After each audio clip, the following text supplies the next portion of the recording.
5월 10일 수요일 리딩 지저스 메시지 성경 열왕기하 1장부터 3장까지의 말씀입니다. 1장. 아합이 죽은 뒤에 모압이 이스라엘에 반역했다. 하루는 아하시아가 사마리아에 있는 왕궁 옥상의 발코니 난간에서 떨어져 부상을 입었다. 그는 에글론의 신 바알 세부백에 전령들을 보내어 내가 이 사고에서 회복되겠습니까? 하고 묻게 했다. 하나님의 천사가 디셉 사람 엘리야에게 말했다. 일어나가라. 나가서 사마리아 왕이 보낸 사람들을 만나 이렇게 전하여라. 이스라엘에 하나님이 없어서 네가 에그론의 신 바알 세부백에 물으러 달려가느냐. 왕이 피하려던 하나님의 메시지가 여기 있다. 너는 지금 누운 그 침상에서 내려오지 못할 것이다. 너는 이미 죽은 목숨이나 다름없다. 엘리야는 메시지를 전하고 사라졌다. 전령들이 들어오자 왕이 말했다. 어찌하여 이렇게 금방 돌아왔느냐? 어찌 된 일이냐? 그들이 왕에게 말했다. 도중에 어떤 사람을 만났는데 그가 우리에게 이렇게 말했습니다. 그대들을 보낸 왕에게 돌아가 하나님의 메시지를 전하시오. 그러면서 하는 말이 이스라엘에 하나님이 없어서 네가 에그론의 신 바알 세부백에 물으러 달려가느냐? 그럴 것 없다. 너는 지금 누운 그 침상에서 내려오지 못할 것이다. 너는 이미 죽은 목숨이나 다름없다고 했습니다. 왕이 말했다. 너희에게 그 말을 한 사람에 대해 자세히 말해보아라. 그가 어떻게 생겼느냐? 그들이 말했다. 털이 덥수룩하고 가죽 허리띠를 맸습니다. 왕이 말했다. 디셉 사람 엘리야가 틀림없다. 왕은 군 지휘관 1명과 부하 50명을 엘리야에게 보냈다. 그때 엘리야는 산 꼭대기에 앉아 있었다. 군 지휘관이 말했다. 거룩한 사람이여, 왕의 명령이니 내려오시오. 엘리야가 50명의 부하를 둔 군 지휘관에게 대답했다. 내가 참으로 거룩한 사람이라면 번개와 너와 네 부하 50명을 칠 것이다. 그러자 마른 하늘에서 번개가 내리쳐 군 지휘관과 그의 부하 50명을 태워버렸다. 왕은 또 다른 군 지휘관과 부하 50명을 보냈다. 거룩한 사람이여, 왕의 명령이니 지금 당장 내려오시오. 엘리야가 대답했다. 내가 참으로 거룩한 사람이라면 번개와 너와 내 부하 50명을 칠 것이다. 곧바로 하나님의 번개가 내리쳐 군 지휘관과 그의 부하 50명을 태워버렸다. 그러자 왕은 세 번째 군 지휘관과 그의 부하 50명을 보냈다. 세 번째로 군 지휘관이 부하 50명과 함께 엘리야에게 다가갔다. 그 세 번째 군 지휘관은 무릎을 꿇고 애원했다. 거룩한 사람이여, 제 목숨과 이 50명의 목숨을 생각해 주십시오. 벌써 2번씩이나 마른 하늘에서 번개가 내리쳐 군 지휘관들과 그들의 부하 각 50명을 태워버렸습니다. 부디 제 목숨을 생각해 주십시오. 하나님의 천사가 엘리야에게 말했다. 가거라, 두려워하지 마라. 엘리야가 일어나 그와 함께 왕에게 갔다. 엘리야가 왕에게 말했다. 하나님의 말씀입니다. 너는 이스라엘에 네가 기도할 사람이 없다는 듯이 에그론의 신 바알 세부백에 전령들을 보내 묻게 했으니 절대로 그 침상에서 살아 내려오지 못할 것이다. 너는 이미 죽은 목숨이나 다름없다. 과연 엘리야가 전한 하나님의 말씀대로 그가 죽었다. 아시아는 아들이 없었으므로 그의 동생 요람이 뒤를 이어 왕이 되었다. 때는 유다 왕 여호사밧의 아들 여호람 2년이었다. 아시아의 나머지 생애는 이스라엘 왕 연대기에 기록되어 있다. 2장. 하나님께서 엘리야를 회오리 바람에 실어 하늘로 데려가시기 직전의 일이다. 엘리야와 엘리사가 길갈을 벗어나 걸어가고 있었다. 엘리야가 엘리사에게 말했다. 너는 여기 남아있거라. 하나님께서 나를 베델로 보내셨다. 엘리사가 말했다. 그럴 수 없습니다. 저는 스승님을 절대 떠나지 않겠습니다. 그래서 그들은 함께 베델로 갔다. 베델의 예언자 수련생들이 엘리사를 만나 말했다. 하나님께서 오늘 당신의 스승을 데려가실 텐데 알고 계십니까? 그렇소. 엘리사가 말했다. 나도 알고 있으니 조용히 하시오. 엘리야가 엘리사에게 말했다. 너는 여기 남아있거라. 하나님께서 나를 여리고로 보내셨다. 엘리사가 말했다. 그럴 수 없습니다. 저는 스승님을 절대 떠나지 않겠습니다. 그래서 그들은 함께 여리고로 갔다. 여리고의 예언자 수련생들이 엘리사에게 와서 말했다. 하나님께서 오늘 당신의 스승을 데려가실 텐데 알고 계십니까? 그렇소. 그가 말했다. 나도 알고 있으니 조용히 하시오. 엘리야가 엘리사에게 말했다. 너는 여기 남아있거라. 하나님께서 나를 요단으로 보내셨다. 엘리사가 말했다. 그럴 수 없습니다. 저는 스승님을 절대 떠나지 않겠습니다. 그래서 두 사람은 함께 길을 떠났다. 그를 만난 두 사람이 요단강가에 섰을 때 따라온 예언자 수련생 50명이 멀찍이 모여 있었다.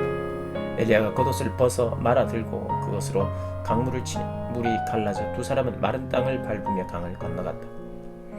건너편에 이르러 엘리야가 엘리사에게 말했다. 주께서 나를 데려가시기 전에 네가 내게 바라는 것이 있느냐? 무엇이든 구하여라. 엘리사가 말했다. 저는 스승님을 따라 살기 원합니다. 저도 스승님처럼 거룩한 사람이 되고 싶습니다. 어려운 부탁을 하는구나. 엘리야가 말했다. 하지만 나를 데려가시는 것을 네가 지켜보고 있으면 네가 구하는 것을 받게 될 것이다. 반드시 지켜보아야 한다. 실제로 그렇게 되었다. 그들이 함께 이야기하며 걷고 있는데 갑자기 불전차와 불말이 두 사람 사이에 끼어들더니 엘리야만 회오리 바람에 싣고 하늘로 올라갔다. 엘리사가 그 모든 것을 보고 소리쳤다. 나의 아버지, 나의 아버지, 이스라엘의 전차와 기병이시여. 더 이상 아무것도 보이지 않자 엘리사는 자기 옷을 잡고 찢었다. 그러고는 엘리야가 떨어뜨린 겉옷을 집어들고 요단 강가로 돌아가 그곳에 섰다. 그는 엘리야의 겉옷, 엘리야가 남긴 것은 그것뿐이었다. 강물을 치며 말했다. 엘리야의 하나님 어디 계십니까? 그가 강물을 치자 물이 갈라져 엘리사는 걸어서 강을 건넜다. 여리고에서 온 예언자 수련생들은 자신들이 서 있던 곳에서 그 모든 광경을 보았다. 그들은 엘리야의 영이 엘리사 안에 살아있다고 말하면서 예를 갖추어 그를 맞이했다. 이어서 그들이 말했다. 우리에게 무슨 일이든 시키십시오. 여기 믿을 만한 사람 50명이 있습니다. 그들을 보내어 선생님의 스승을 찾게 하십시오. 하나님의 영이 그를 어떤 산으로 쓸어 가셨거나 먼 골짜기에 떨어졌을지 모릅니다. 엘리사가 말했다. 아니다. 보내지 마라. 그런데도 그들이 성가시게 간청하자 결국 그는 뜻을 굽혔다. 그렇다면 사람들을 찾아보아라. 그들이 50명을 보내어 사흘 동안이나 샅샅이 살폈으나 아무것도 찾지 못했다. 마침내 그들이 여리고에 있는 엘리사에게 돌아왔다. 그가 그들에게 말했다. 그것 보아라. 내가 말하지 않았느냐? 하루는 그 성읍 사람들이 엘리사에게 말했다. 선생님께서도 아시는 것처럼 우리 성읍은 위치가 아주 좋습니다. 그러나 물이 더러워서 아무것도 잘하지 못합니다. 그가 말했다. 새 대접에 소금을 조금 넣어 내게 가져오십시오. 그러자 그들이 그 말대로 했다. 엘리사는 샘으로 가서 그 안에 소금을 뿌리고 이렇게 선포했다. 하나님의 말씀입니다. 내가 이 물을 깨끗하게 했다. 다시는 이 물이 너희를 죽이거나 너희 땅을 오염시키지 못할 것이다. 엘리사의 말대로 물은 깨끗하게 되었고 오늘까지도 그대로 남아있었다. 또 한 번은 엘리사가 베델로 가고 있는데 어린 아이들이 성읍에서 나와 어이 대머리 늙은이야 저리 꺼져라 대머리야 하고 그를 조롱했다. 엘리사가 돌아서서 그들을 보고는 하나님의 이름으로 저주했다. 그때 곰 2마리가 수풀에서 튀어나와 42명의 아이들을 모두 덮쳐 갈기갈기 찢어 놓았다. 엘리사는 계속해서 갈멜산으로 갔다가 거기서 다시 사마리아로 돌아왔다. 3장. 유다의 여호사밧 왕 18년에 아합의 아들 요람이 사마리아에서 이스라엘 왕이 되어 12년 동안 다스렸다. 그는 하나님 보시기에 악한 왕이었으나 자기 아버지와 어머니만큼 악하지는 않았다. 그가 자기 아버지가 만든 가증한 바알 석상을 부순 것은 잘한 일이었지만 느밧의 아들 여로보암의 죄악된 행위들, 그토록 오랫동안 이스라엘을 타락하게 만든 행위들을 고수했고 그들을 떨쳐버리지 못했다. 모압 왕 메사는 양을 치는 사람이었다. 그는 어린 양 10,000마리와 순양 10,000마리를 이스라엘 왕에게 바쳐야 했다. 아합이 죽자 모압 왕은 이스라엘 왕에게 반기를 들었다. 그래서 요람 왕은 사마리아에서 나와 전쟁을 준비했다. 먼저 그는 유다의 여호사밧 왕에게 메시지를 보냈다. 모압 왕이 나에게 반기를 들었습니다. 나와 함께 가서 그와 싸우겠습니까? 여호사밧이 말했다. 끝까지 당신과 함께 가겠습니다. 내 군대가 곧 당신의 군대고 내 말이 곧 당신의 말입니다. 어느 길로 가면 좋겠습니까? 에돔 황무지를 지나서 가는 것이 좋겠습니다. 그리하여 이스라엘 왕과 유다 왕과 에돔 왕이 길을 떠났는데 그만 길을 돌아서 가게 되었다.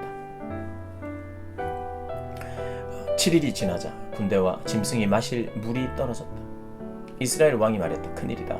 하나님께서 우리 세 왕을 여기까지 데려오셔서 모압의 손에 넘기려 하시는구나. 그러자 여호사밧이 물었다. 혹시 주위에 하나님의 예언자가 있습니까? 하나님의 뜻을 알아보게 말입니다. 이스라엘 왕의 신하들 가운데 한 사람이 말했다. 가까운 곳에 사밧의 아들 엘리사가 있습니다. 그는 엘리야의 오른팔이었습니다. 여호사밧이 말했다. 좋습니다. 그는 우리가 믿을 수 있는 사람입니다. 그래서 그들 세 사람, 이스라엘 왕 여호사밧, 에돔은 엘리사를 찾아가서 만났다. 엘리사가 이스라엘 왕에게 말했다. 무슨 일로 내게 오셨습니까? 왕의 아버지와 어머니의 꼭두각시 예언자들에게 가서 물어보십시오. 이스라엘 왕이 말했다. 그런 말씀하십시오. 하나님께서 우리 세 왕을 공경에 빠뜨려 모압의 손에 넘기려 하십니다. 엘리사가 말했다. 내가 늘 섬기는 만군의 하나님께서 살아계심을 두고 맹세합니다. 유다 왕 여호사밧을 존중하는 마음이 없었다면 나는 왕을 쳐다보지도 않았을 것입니다. 하지만 여호사밧 왕을 생각하지 않을 수 없으니 내게 악기를 타는 사람을 불러주십시오. 엘리사가 말했다. 하나님께서 말씀하시기를 이 골짜기 곳곳에 도랑을 파라고 하십니다. 그러면 이렇게 될 것입니다. 너희가 바람 소리도 듣지 못하고 비도 보지 못하겠으나 이 골짜기에 물이 가득 차서 너희 군대와 짐승이 마음껏 마시게 될 것이다. 이 일이 하나님께는 쉬운 일입니다. 그분께서는 또한 모압을 왕들의 손에 넘기실 것입니다. 왕들께서는 그 땅을 황폐하게 만들고 그 땅의 요새를 무너뜨리고 주요 마을을 짓밟고 과수원을 허물고 샘을 막고 밭을 돌밭으로 만들 것입니다. 아침이 되어 아침 제사를 드릴 때에 물이 서쪽 에돔에서 쏟아져 들어와 순식간에 홍수처럼 골짜기를 가득 메웠다. 모압의 모든 사람은 이스라엘의 왕들이 싸우러 올라왔다는 소식을 들었다. 그래서 칼을 쓸 줄 아는 사람을 모두 소집해 국경에 자리를 잡았다. 그들이 아침 일찍 일어나 준비하고 있는데 해가 물 위로 떠올랐다. 모압 사람이 선 곳에서 보니 햇빛에 반사된 물이 피처럼 붉게 보였다. 그들이 말했다. 피다. 저 피를 보아라. 왕들이 서로 싸워 죽이는 것이 분명하다. 모압 왕들아, 약탈하러 가자. 모압이 이스라엘 진에 들어오자 이스라엘 사람이 일어나 모압 사람을 닥치는 대로 죽였다. 모압 사람은 필사적으로 도망쳤고 이스라엘 사람은 거침없이 추격해 그들을 죽였다. 그들은 성읍을 짓밟고 밭을 돌밭으로 만들고 샘을 막고 과수원을 허물었다. 수도인 길하레셋만 무사했으나 그것도 오래가지 않았다.